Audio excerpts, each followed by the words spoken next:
Hello and very good morning to all of you. आज day 5 है 100+ DI series का और आज RRB PO mains 2023 memory based paper के एक DI को हम इंक्लूड करेंगे आज के सेशन में, जिसको आप मिसिंग DI भी कह सकते हो।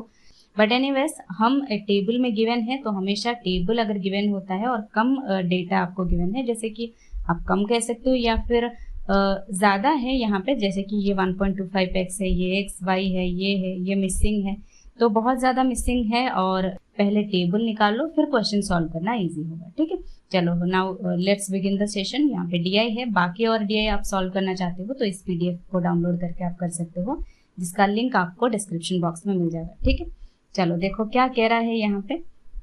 Read the data carefully and answer the following questions. Table given below shows the total items manufactured, number of items sold and the number of items remains unsold.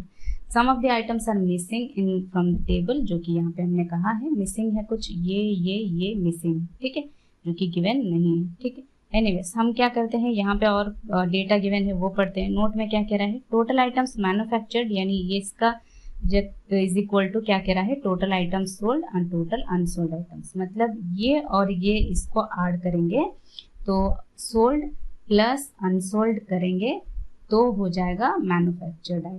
ठीक है, ये आपको पहले से आपको गिवन है। ठीक है, ये आपको नोट में गिवन है। The average of total items manufactured by C and D together is 710। अच्छा, यहाँ पे डेटा आपको गिवन है तो हम एक एक करके सॉल्व करना स्टार्ट करते हैं। ठीक है, ये तो आपको गिवन है ही यहाँ पे manufacture. The average of total items manufactured by C and D together 720 है। एवरेज अगर 710 है, अब एवरेज का अगर 710 है तो इंटू 2 करोगे तो कितना आएगा, 1420 आएगा। टोटल किसका, C और D का, जो कि यहाँ पे ये ABCD है। ठीक है, जो कि यहाँ पे C का 680 है। ठीक है, इसमें से 680 माइनस करोगे तो 740 आएगा, जो कि यहाँ पे होगा 740। जो मिसिंग है या जो गिवन नहीं है हम इसको एक एक करके लिख लेते हैं। ठीक है, और क्या कह रहा है, while total items sold by A and D together is 1110। मतलब A और D का जो टोटल है ये 1110 है। बट ये कैसे निकालेंगे हम, चलो एक एक करके हम निकाल लेते हैं। यहाँ पे अगर 740 है, यहाँ पे 430 है, तो इसमें से इसको माइनस करोगे तो कितना आएगा, 4 में से 3 गया 1, 7 में से 4 गया 3, 310 ये आएगा। यहाँ पे 680 में से 320 माइनस करोगे तो कितना आएगा, 360 आएगा। ठीक है, और क्या है यहाँ पे, अब इसको देखो, ये कह रहा है A और D का टोटल, मतलब इसका और इसका टोटल कह रहा है 1110 है, जो कि 310 एक तो निकल गया है तो बाकी एक क्या होगा, यानी x का वैल्यू आया कितना, 800। अगर x 800 है, 1740 में से 800 गया तो y हो जाएगा 940। ठीक है, हमने यहाँ तक निकाल लिया। अब ये 1.25 इंटू 800, 1 इंटू 800 800, 0.25 करोगे तो 4 से डिवाइड करोगे 200, 800 प्लस 200 1000। इस तरह से आपको कैलकुलेट करना है, ना कि 0.25 बैठ के 1.25 इंटू 800 ऐसा करके करोगे। मैंने कहा 1 इंटू 800 800, 0.25 मतलब डिवाइड बाई 4 कर दो, कितना होगा 200। अब इसको इसमें ऐड कर दो, 1000 आ गया। ठीक है, इसी तरह से आपको करना। एनीवेज अगर ये 1000 है, ये 250 है, तो ये कितना होगा, Z माइनस वाई 750। अगर Z माइनस वाई 750 है, यहाँ पे मैं इसको इरेज कर रही हूँ। ठीक है, Z का निकालना है हमको। ठीक है, Z माइनस वाई कह रहा है 750 है और Z माइनस वाई यहाँ पे 940 है, 940 आ जाएगा तो यहाँ पे 750 आएगा। तो इसमें इसको ऐड करोगे तो Z का वैल्यू आएगा 4 5 9 9 7 16 1690। Z का वैल्यू हमने निकाल लिया है यहाँ पे 1690। ठीक है, ये मैं इसको इरेज नहीं कर रही हूँ, सो दैट आप इसका स्क्रीनशॉट भी ले सकते हो। ठीक है, तो ये हो गया हमारा पूरा डेटा सॉल्व हो गया है, हमने सारा निकाल लिया है। हाँ, सारा निकाल लिया है। अब चलो देखते हैं क्वेश्चंस क्या क्या आपको गिवन है। क्वेश्चन नंबर 1 कह रहा है, total items manufactured by P सब P, जो कि यहाँ पे ABCD सिर्फ गिवन है, P का तो गिवन नहीं है। एनीवेज P हम यहाँ पे लिख लेते हैं। ठीक है, is twice the total items manufactured by B। B का 1000 है और इसका ट्वाइस कह रहा है तो हो जाएगा 2000। ठीक है, next, and the item sold by P is 20% more than Z minus Y। मतलब इससे 20% मोर है। 750 से 20% मोर कह रहा है, तो 20% का फ्रैक्शन वैल्यू करके देखो 1/5 करोगे तो ये 150 आएगा। 750 में 150 ऐड कर दोगे तो कितना होगा 900। ठीक है, 900 आ गया। अब क्या पूछ रहा है, then find unsold items by P, मतलब इसका डेटा हमको निकालना है, जो कि माइनस कर दोगे सिंपली इसमें से इसको, तो 1100 आएगा, विच इज 1100 यहाँ पे क्वेश्चन नंबर 1 का करेक्ट आंसर क्वेश्चन नंबर 1 का 1100 होगा। ठीक है, चलो next, find the difference between the average number of items sold by all the subs together and the average number of items unsold by all the subs together. इसको आप अपने तरीके से कर सकते हो, जो कि टाइम टेकिंग भी होगा। अगर आप किस तरीके से कर रहे हो, कौन सा अप्रोच आप अप्लाई कर रहे हो, वो मैटर करता है। जैसे कि कह रहा है डिफरेंस निकालने के लिए average number of items sold, तो यहाँ पे सोल्ड का पहले यहाँ पे टोटल देख लो कितना है। इसको मैं इरेज करूँ ना, नहीं करती हूँ, इसको मैं यहाँ पे लिख देती हूँ, ये टोटल कितना हो गया यहाँ पे। सोल्ड में यहाँ पे लिख रही हूँ, ठीक है, कलर चेंज कर रही हूँ। सोल्ड यहाँ पे लिख रही हूँ टोटल, ये 800 और 750, 87 1550 और ये 360 18 1910 1910 और ये कितना हो गया, ये 5 6 6 12 है ना, ये कितना आएगा टोटल यहाँ पे 1910 और ये 22 यानी 2220 आएगा टोटल सोल्ड आइटम्स। ठीक है, और यहाँ पे अनसोल्ड देख लो 900 200 1100 11 3 14 14 4 18, ठीक है 18 और ये 3 2 5 5 19 19 40। ठीक है, ये आएगा अनसोल्ड जो है वो आएगा, अनसोल्ड जो है यहाँ पे मैं लिख रही हूँ, अनसोल्ड कह रहा है 1940। आप इसको किस तरह से कर सकते हो 1940,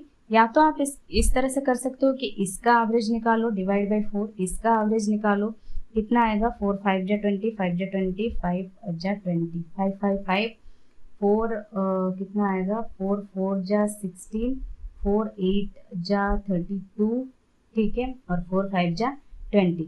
तो इसमें से इसको माइनस करोगे तो 5 में से 5 गया 0, 15 में से 8 गया 7, 70 ऐसे भी कर सकते हो, या फिर आप डायरेक्टली 2220 कैलकुलेट कर दिया, 1940 कैलकुलेट कर दिया, माइनस कर दो इसको, इसमें से 12 में से 4 गया 8, 11 में से 9 गया 2, 280 डिवाइड बाय 4 कर दो 70, ऐसे भी इजीली कैलकुलेट कर सकते हो। मैटर करता है आप कौन सा अप्रोच लगा रहे हो।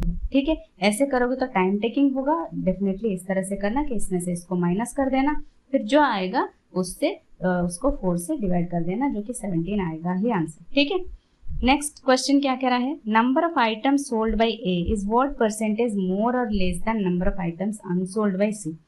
Sold A unsold C, sold A 800 unsold C 320। ठीक है, कह रहा है 800 जो है 320 से कितना ज्यादा है, 480 ज्यादा है, किससे ज्यादा है 320 से ज्यादा है। ठीक है, 320 से ज्यादा है इंटू 100, 8 से कटेगा 8 6 जा 48, 8 4 जा 32, 4 25 आएगा, 6 2 जा 12 और 6 5 जा 30, यानी 150% यहाँ पे इस क्वेश्चन का करेक्ट आंसर होगा।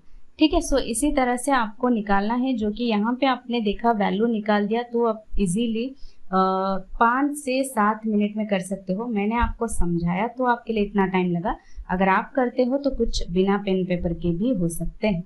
जैसे कि यहाँ पे आपने देखा टोटल जो एवरेज है 710 है, आप इसको बिना पेन पेपर के कर सकते हो, इसके लिए पेन पेपर की ज़रूरत नहीं है। टोटल इसका 1420 होगा, इसमें से 680 माइनस करोगे तो 740 आएगा। तो एक एक डेटा आपको बस लिखते जाना है, ये जो डेटा आपको गिवन है एक एक डेटा आपको, इसको बस ये टोटल टेबल को जो है आपको पेन और पेपर में लिखने की ज़रूरत है। ठीक है, पेपर में आपने इसको लिख दिया, रफ में आपने जो रफ लिया है इसको लिख दिया, फिर क्वेश्चंस आप इजीली कर सकते हो, जो कि यहाँ पे कुछ डेटा आपको पहले से गिवन है। जैसे कि यहाँ पे आपने ये जो है बिना पेन पेपर के किया, ये भी आप कर सकते हो, ए एंड बी का टुगेदर, इसमें से इसको माइनस किया, इसको लिख दिया, फिर इसमें से इसको माइनस किया, इसको लिख दिया, और अभी इसको लिखा तो ये 100 1110 में से माइनस करोगे तो 800, इसको निकाल लिया, एक्स निकाल लिया तो सब कुछ आ जाएगा, यहाँ पे 1000 भी आ जाएगा, जो कि बिना पेन पेपर के ये भी आप कर सकते हो। अब आपका कैलकुलेशन डिपेंड करता है कि 1.25x 800 का कितना होगा, ये आप किस तरह से कैलकुलेट कर रहे हो। जैसे मैंने यहाँ पे बिना पेन पेपर के ही आपको बताया है, उसके बाद यहाँ पे पेन से सोल्यूशन करके दिखाया है कि 1 इंटू 800 करोगे तो 800, 0.25 इंटू 800 कैसे करोगे, डिवाइड बाई 4 कर दोगे तो 200 आएगा, फिर ऐड कर दोगे तो 1000 आएगा ही। ठीक है, जो कि बिना पेन पेपर के आप कर सकते हो। ठीक है, अब ये 1000 है तो 250 माइनस करना आपके लिए पेन पेपर की ज़रूरत नहीं है, 750 आप निकाल लोगे। अब z भी इस तरह से आप निकाल लोगे। ठीक है, अब यहाँ तक ही डेटा था, बाकी सब आपने निकाल लिया है। और यहाँ पे सिर्फ वही गिवन है जो आप बिना पेन पेपर के भी कर सकते हो, जो कि यहाँ पे कुछ परसेंटेज अगर आपको गिवन है, जैसे कि 20%, ये बहुत छोटे छोटे परसेंटेज जिसका फ्रैक्शन वैल्यू आपको पता है 1/5 होता है, और भी आपको परसेंटेज के फ्रैक्शन वैल्यूज याद करना है।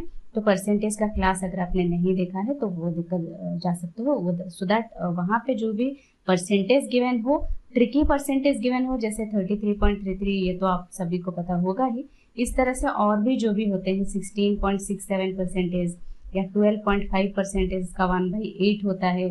ठीक है, इस तरह के और भी परसेंटेज होते हैं जिसका फ्रैक्शन वैल्यू अगर आपको नहीं पता है, जैसे 83.33%, इसका फ्रैक्शन वैल्यू आप बता सकते हो क्या होगा, बट मैं बता दूंगी। अगर आपको नहीं भी पता, याद नहीं है मान लो, ठीक है, तो आप इसको किस तरह से डिवाइड करके करना है ये भी मैंने आपको बताया है।